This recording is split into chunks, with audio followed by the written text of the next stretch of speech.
want to solve the equation cosine x cosine 3x is equal to cosine 5x times cosine 7x.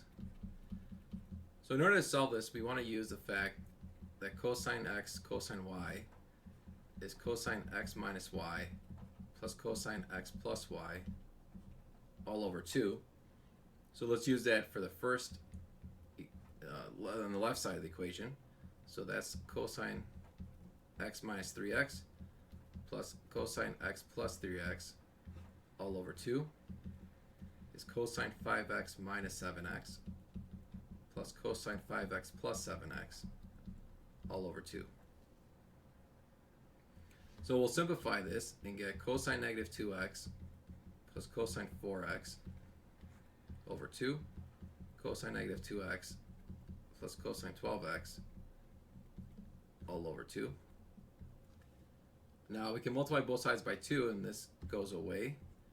And then the negative 2x, the cosine negative 2x, we can subtract from both sides. And so we're left with cosine 4x equals cosine 12x. And now we know that the angles have to be a multiple of 2 pi n away from each other. So there's going to be two cases here. So first case is 12x is equal to 4x plus 2 pi n. And if you want, you can also do 4x equals 12x plus 2 pi n. Basically, the angles are a multiple of 2 pi away from each other. And the other case would be 12x equals 4x minus 2 pi n. Sorry, 2 pi n minus 4x, other way around.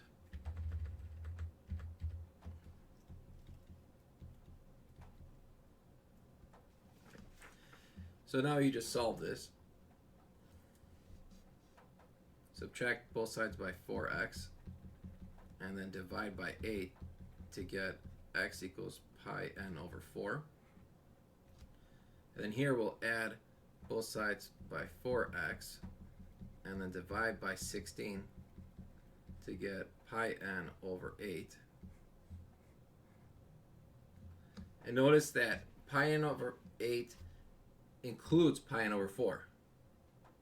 So instead of combining these, you could just say the final answer is pi n over 8, where n is an integer. In order to solve this, we know that 4x has to equal either negative 12x or 4x equals 12x, because we know that cosine x equals cosine negative x. Okay, but then we also know that we can add another 2 pi n here and get the same angle. So now we solve for x here. We'll add 12x to both sides and then divide by 16 to get pi n over 8. And for this one, we'll subtract both sides by 12x and then divide by divide by negative 8. And note that negative pi n over 4 is the same thing as pi n over 4 because n is an integer. Because n could be negative 1, 1, 2, etc., negative 2. So it's the same thing as saying pi n over 4. But notice that pi n over 8 includes pi n over 4 in the solution, so we'll just say x is equal to pi over 8 n. And that's our final answer.